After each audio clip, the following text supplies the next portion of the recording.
রাতে নিস্তব্ধ মদিনা, সব নিশ্চুপ, কিন্তু খলিফা হযরত ওমর রাদিয়াল্লাহু আনহু রাস্তার চারদিকে পাহারা দিচ্ছেন। হঠাৎ এক ছোট ঘর থেকে কান্নার আওয়াজ পেলেন। সামনে এগিয়ে যেয়ে দেখে বাচ্চারা কান্না করছে।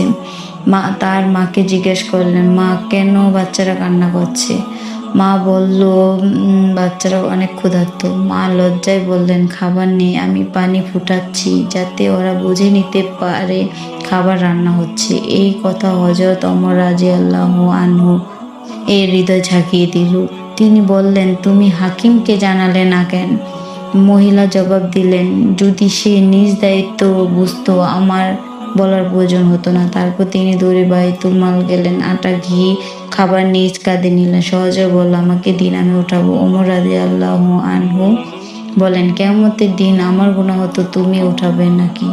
এটা আমি নিজে নিব। রাতে অন্ধকারে তিনি নিজ হাতে রুটি রান্না করলেন, শিশুদের খাওয়ালেন। যখন বাচ্চারা হাসতে হাসতে ঘুমিয়ে পড়লো, তখন তিনি বাইরে বসেন।